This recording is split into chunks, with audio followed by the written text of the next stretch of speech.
Okay, Francesco, I thought I would record a video here just to get some basics on, about MLS attachments. What are you looking for when writing up an offer so you get the proper forms? I personally use Transaction Desk, which I'll show you in this, to do all my forms. SkySlope also has forms. I'm just comfortable doing it the way I've been doing it for years. So there's no right or wrong. You can set up templates in SkySlope if you want to. I simply do it in Transaction Desk, then upload into SkySlope for digital signatures. Okay. So some of the stuff you might know, but I don't know that yet. So I thought I would just cover the basics. So let's say, you've got a buyer. First thing you're always doing is making sure they're qualified.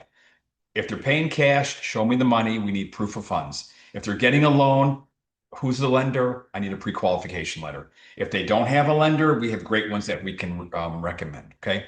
So let's say your buyer is buying a home in the Clearwater area, 6 to 650. We do a search, and this property here is the one that they want to write an offer up on. So the first thing I'm looking at is, what forms do I need? Obviously, you're going to be most likely using the Florida FAR Bar as is contract. But as you know, the home was built in 1966. So what do we need? Lead-based paint addendum. Anything built prior to 78. So 77 or older is lead-based paint. Second thing I'm looking for here is an HOA. Yes, there's an HOA. So I'm going to add an HOA addendum. So those are probably the two most common addendums you will add to an offer. The other one, obviously, is if it's a condo. If it's a condo, use a condo addendum. So that's on the property side of things. If your buyer is FHA or VA, then obviously we need an FHA or VA loan. While I'm thinking of it, most condos are not FHA or VA approved. Okay. And if it's a fixer upper, definitely not FHA. All right. It's got to be a home that people can move right into without putting on a roof, etc. So here's the property. You may know this, but I'm going to share anyways. You see this little paperclip right here? Every good realtor who lists a property will attach here the addendums that are needed, required for the property. So you can see that he's already got the lead-based paint addendum there. This one here is the HOA disclosure. A flood disclosure is now required on every single listing. And here is the non-occupancy. So, instead of a seller's prop disclosure, this agent and the seller who never lived in the property filled out a non-occupancy form. So eventually, once we write up the contract, we will save these attachments and upload them into SkySlope. So let's go back here to the property. So here, TD, Transaction Desk, that'll take me to Transaction Desk. And if you didn't know, this little icon here will take you right to Realtor Property Resource, which will give us a ballpark of what the home is worth. This is one of the tools I use to create a value on a property. Look at this is given me, it's listed for 649. They're saying the value is 532. Well, we've got to do a little more investigating. Who knows? RPR cannot go into the property to see all the upgrades that they have done. This is all based on price per square foot within this general area. So don't take this, for, for granted or for as gospel that this is the value. This is one tool we're going to use to determine that. We're going to do a good CMA as well. So we're going to click on Transaction Desk. And why Transaction Desk? And SkySlope does the same thing. It's pulling the information over from the public records and the MLS. I go through the motions here. I want to go right to the forms that I need. Come on, baby. You can fill out these block boxes, but I want to go right to the contract. Okay. So what we're going to do here is we're going to add, here's the listing brokerage. Here's the seller. We're going to add you and your customer, okay, to the file. So just follow along here. The buyer, Joe Smith. You know what? I want to put you in here as well. So you're a contact, create your contact,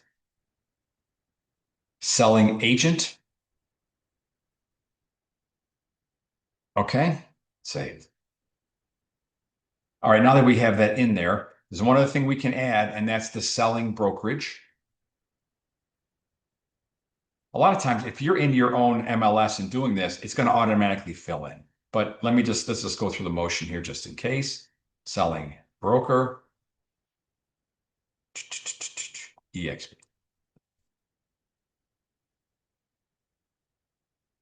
Now we go to the next section, which is the forms. You'll notice the form section is blank, obviously, because we're going to tell it what forms we want.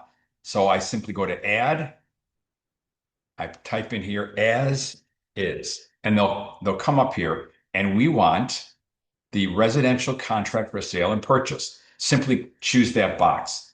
Now, since we know it's an HOA and lead-based paint, and we saw that the agent already uploaded them into the MLS, we don't need to add them. But let's say your buyer is a VA buyer. So FHA and VA are all in the one form. So we're going to take that and add it to the file. Okay. Now, once we've done that, we are good to go and start the contract. So simply click on the contract. And you notice that our buyer has been added here. Okay. And it'll be added everywhere on any addendum that we've added to that. Okay. I put you down here, FM with eXp Realty, and Joe Smith's name should appear right here as well. Okay. So let's go up to the top.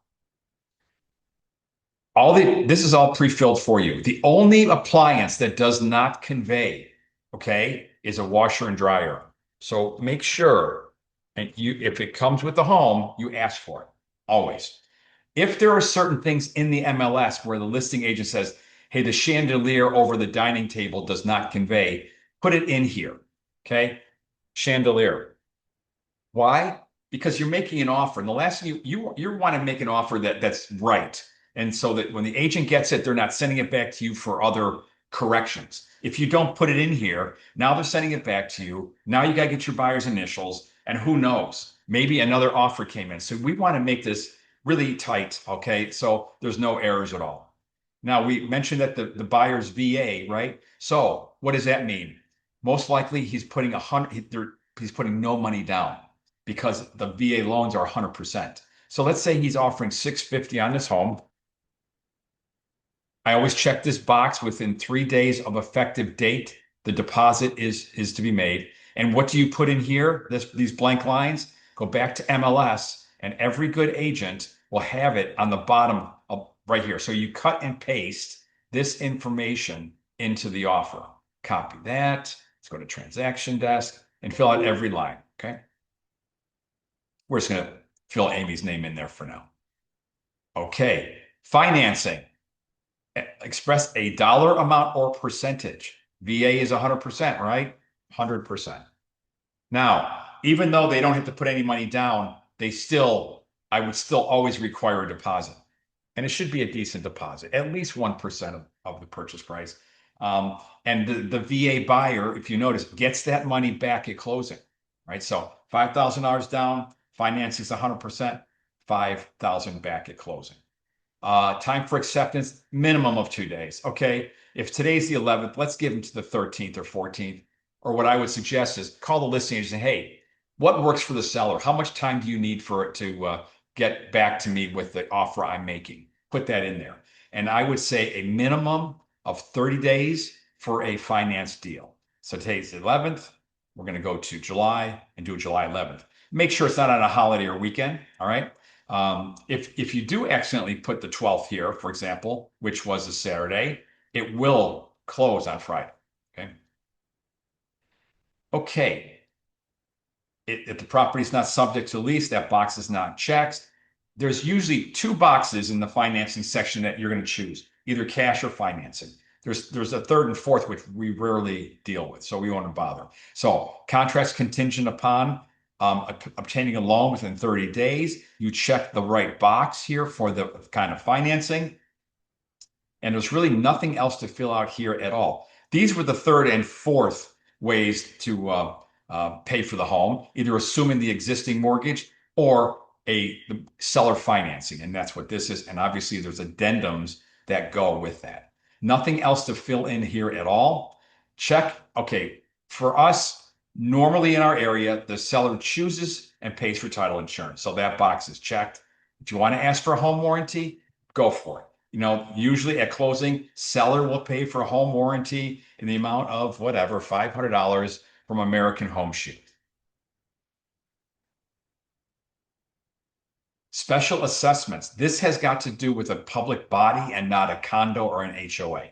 So for example, if the city is putting in new sewer lines and everybody's going to be assessed an amount, that's what this means. And if that's the case, I usually say seller shall pay installments due prior and buyer after. Nothing else to fill in here at all. This is probably the most important paragraph that we need to know other than the first page. And this is the property inspection and right to cancel. Since this is an as-is contract, the buyer can cancel for whatever reason they want within the time frame of this, okay? If left blank 15 days. No seller or listing agent wants to keep the property off the market for 2 weeks while you're figuring out if you're going to cancel. I'd say 7 to 10 days, okay? 7 days or whatever else. And remember, with this contract, all days are calendar days. So effective date is the day everybody signs and gets delivered back. The next day is day one. If a date falls on a holiday or weekend, it defaults to the next business day, okay? 7 calendar days, not business days. There's nothing else to fill in here at all. Nothing. Okay. The only thing that we would add to this is at the end of the contract. First of all, we're going to check the boxes that pertain that the addendums are being added. HOA, right? In this case, FHA, and then lead-based paint because it was built before 78. Okay. If we wanted to ask for closing costs, we could write that in here. Seller to credit buyer, X amount for closing costs. Period. Depending on the situation, we may reword that, but I just want to get you the basics for now. That's all we need to put in here. We save this, file, save as a PDF. Okay. So that form is saved. Now let's close out of this. Come on, save and exit. And we've got to fill out the other form as well, the FHA VA. Okay, Joe Smith is already in here. Check if applicable, FHA financing. We're not checking that box because we're doing VA loan. Check if applicable, VA financing. Yes, we check that box. Seller shall pay all required fees under VA regulation. If left blank, then $250. Just leave it blank, okay? And that's all you have to fill in there. This is one of the few forms that you're going to sign as well regarding the contract. This one, lead-based paint as well. Joe signs, you sign, and then we save it and upload it for digital signatures. Okay, so what I'm going to do is I'm going to get this over to you. Then I'll do a second video on how we get it digitally signed. Stop sharing.